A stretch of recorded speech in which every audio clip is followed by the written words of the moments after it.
ይስጥልን ውድ ኢትዮ ከረንት የዩቲዩብ ገጽ ተከታዮችና አድማጮች እንደምን አላችሁ? ለዕለቱ የተመራሩትን አርዕስተ ዜና ወደ እናንተ ይዘን ቀርበናል። በአሁኑ ሰዓት በመቀሌ የጄኔራል ታደሰ ወረደ ቢሮ በአርሚ 31 ታጣቂዎች መከበቡ ተሰምተዋል። በትናንትናው ዕለት እንደ አፍታ ሚዳ ጄኔራሉ ጫና ውስጥ መግባታቸው ተዘግቦ ነበር። በዚህም ጉዳይ ምን አዲስ ነገር አለ የሚለው የዜና ትንታኔ ያካተናል። ቆይታቸው የምትሰሙት ይሆናል። ከዚህም ጋር ተያይዞ መቀሌ ምን እየተካሄደ ነው? ዛሬ ጠዋት ህዳር 25 2018 ዓ.ም የጄኔራል ታደሰ ወረደ ቢሮ በሞንጅሮኖ ታጣቂ አርሚ 31 መከበቡ ታውቋል። ህወሓት ቢሮውን አካባቢ በርካታ ታጣቂዎች ሰፍረዋል። በርካታ ታጣቂዎች ሰልፍ ይዘው ከተማ ሲንቀሳቀሱ ታይተዋል። ታጣቂዎቹ ብሬን ላውንቸርና ድሽቃ የታጠቁ መሆናቸው መረጃዎች ያመለክታሉ። ሞንጅሮኖ ዛሬ ሌሊት ሙሉ ካቢኔውን በአስቸኳይ ስብሰባ መቀሌ ጠርተዋል። በህወሓት የሚተዳደረው የንግድና ሌሎች ድርጅት የባካ አካውንት እንዲታገድ ለሁሉም ባንኮች ተጽፏል።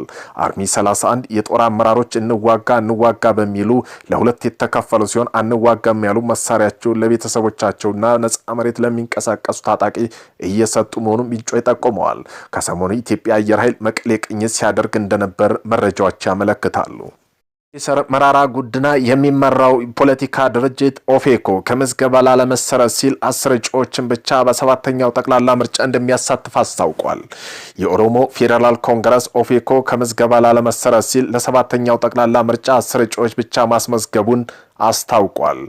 የኦፌኮ ሊቀመንበር ፕሮፌሰር መራራ ጉዲና ፓርቲያቸው ህጋዊ ግዴታ ለመወጣት ብቻ 10 የእጩ ስም ዝርዝር ማስገባቱን መረጃዎች ያሳያሉ።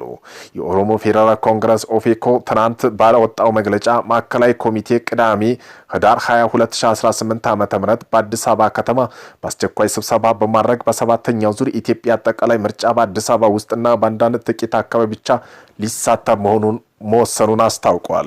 ይሁን እንጂ ፓርቲው እስከ ምርጫው ጊዜ ድረስ ሁኔታ ተስፋ ሰጪ መሰረተ በሆነ መንገድ ከተለወጠ ውሳኔው እንደገና እንደሚያጠነው ማዕከላዊ ኮሚቴ ወስኗል ሲል አክሏል። ይህም ተሳትፎ ምሳሌያዊ ስልታዊ ሲል የገለጸው ፓርቲው ውሳኔ የተላለፈው በመላ ሀገሪቱ ነጻ፣ ፍትሃዊ፣ ሰላማዊ ምርጫ ለማካሄድ ሙሉ በሙሉ በሚባል ደረጃ አስቻይ ሁኔታ እንደሌለ በመረጋገጡ ነው ብሏል። በኦሮሚያና በአማራ በሌሎች ክልሎች በግልጽ የሚታየው ወታደራዊ ግጭት ምክንያት በስፋት በመፈናቀልና በአሰቃቂ ህይወት መጥፋት መኖሩን የተወሰነ ተሳትፎ ብቻ በማድረግ ላሳለፈው ውሳኔ ዋና ምክንያት ነው ሲል ኦፌኮ በመግለጫው አሳስቧል። ታይዞ ለብሔራዊ ምርጫ ቦርድ ለቀጣይ ሀገራዊ ምርጫ የፓርቲ እጩዎች መረጃ ማሰባሰቢያ ቀነ ገደብ አራዘመ። የቦርዱ ሰብሳቢ ሜትል ወርቅ ኃይሉና የቦርዱ እጩ ምዝገባ ከመጀመሩ በፊት ፓርቲዎች አስፈላጊው መረጃ ብቻ ከዳር 8 እስከ ዳር 23 ቀን በመሰብሰብ እንደነበር ትናንት ከፓርቲያቸው ጋር ባደረጉ ውይይት ገልጸዋል። በመሆኑም በፓርቲው ጥያቄ መሰረት ቀነ ገደቡ እንደሚራዘም ሰብሳቢው አስታውቀዋል።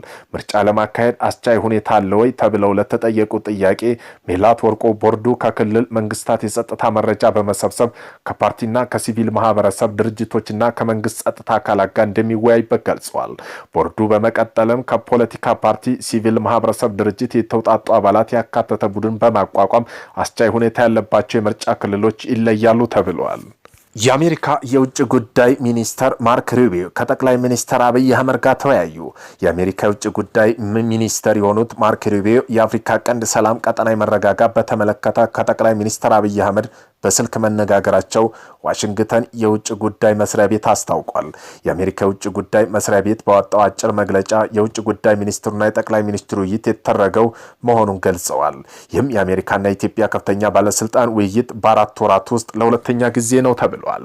በውይይቱ ላይ በሁለት ባለስልጣን ዩናይትድ ስቴትስና ኢትዮጵያ ለቀጠናው መረጋጋት ያላቸው ቁርጠኝነት ለአፍሪካ ቀንድ ሰላም መሰረት በመጣል ዙሪያ መነጋገራቸውን የውጭ ጉዳይ መስሪያ ቤት መግለጫ አሳውቋል። ኢትዮጵያ ውስጣዊ ጉዳይ ተመለከተ ንግግር ስለማድረጋቸው በመግለጫው ላይ አልተጠቀሰም። ጠቅላይ ሚኒስትር አብይ አህመድና የውጭ ጉዳይ ሚኒስትሩ ሩቢዮ መካከል የተደረገው ውይይት በተመለከተ በውጭ ጉዳይ መስሪያ ቤት ምክትል ቃል አቀባይ በኩል የተላለፈ መልእክት በአንድ አረፍተ ነገር የተጠቃለልና ዝርዝር ጉዳይ ያልያዘ ነው ተብሏል። ከውጭ ጉዳይ ሚኒስትሩ ጋር የተደረገው ንግግር በተመለከተ ከጠቅላይ ሚኒስትር አብይ አህመድ ጽህፈት ቤት በኩል እስካሁን በይፋ የተገለጸ ነገር የለም።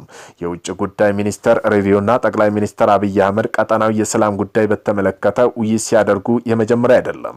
ከአራት ወራት በፊት ባለፈው ዓመታት ነሐሴ አጋማሽ ላይም ተመሳሳይ ውይይት አድርገው ነበር። በወቅቱ በሁለት ሀገራትና በቀጠናዊ ጉዳይ ተነስቶ ኢትዮጵያ አፍሪካ ቀንድ መረጋጋት እንዲሁም የምጣኔ ሀብት እድገት መነጋገራቸው መግለጹ ይታወሳል። ነሐሴ 15 2017 ዓ.ም በነበረው ውይይት ላይ የውጭ ጉዳይ ሚኒስትሩ ማርክ ሪቪው በቀጠናው የውይይቱና የመረጋጋት አስፈላጊነት አጽንኦት ሰጥተው ለጠቅላይ ሚኒስትር አብይ አህመድ ማንሳታቸው መስሪያ ቤታቸው አሳውቋል። ይህን ተከትሎ መስከረም ወር መጀመሪያ ላይ አሜሪካ ፕሬዝዳንት የአፍሪካ አረብ እና የመካከለኛው ምስራቅ አፍሪካ አማካሪ የሆኑት ማሱድ በሎስ ወደ አዲስ አበባ አቅንተው ከጠቅላይ ሚኒስትር አብይ አህመድ ጋር ተወያይተው ነበር።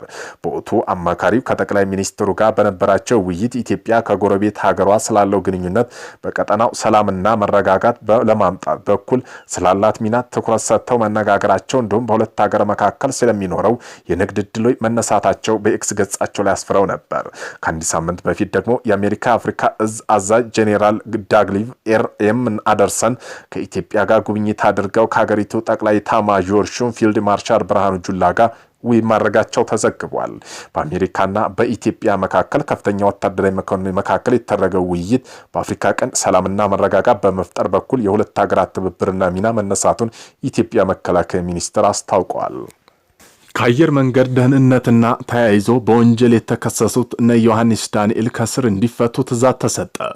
የፌዴራል ከፍተኛ ፍርድ ቤት አንደኛ ልዩ ከባድ ወንጀል ችሎት ከኢትዮጵያ አየር መንገድ ደህንነት ጋር ተያይዞ በወንጀል የተከሰሱት እነ ዮሐንስ ዳንኤል፣ ጆን ዳንኤል ከስር እንዲቀጡ ወስኖ የታሰሩ በቂ ስለሆነ ከስር እንዲፈቱ ትዕዛዝ ሰጥቷል።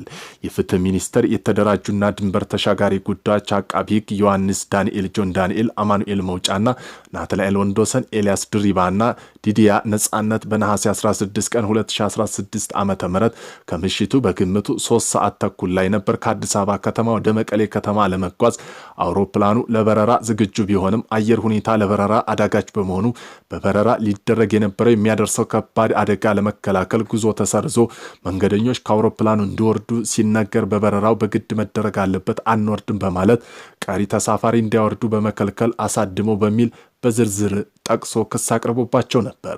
በተጨማሪም አቃቢ ሕግ አንደኛ ተከሳሽ ጆን ዳንኤል በሶስት ክሶች የኮምፒውተር ወንጀል ለመቆጣጠር የወጣውን አዋጅ 958/2008 አንቀጽ 13 ንዑስ ቁጥር 3 ላይ የተመሰረው ድንጋጌ በመተላለፍ ክሱ ቲክቶክ በተባለ ማህበራዊ ሚዲያ ተንቀሳቃሽ ምስል ቀርጾ በቀጥታ ስርጭት ማስተላለፍ በሚል ክስ አቅርቦበት ነበር። ተከሳሾቹ በተከሰሱበት የህግ አንቀጽና ጥፋተኛ በተባሉ ሲሆን ችሎት በዛሬው ዕለት የአቃቢ ህግና የቅጣት ማክበጃ የተከሳሹ የቅጣት ማቅለያ መርምሮ ውሳኔ ያሳልፈዋል።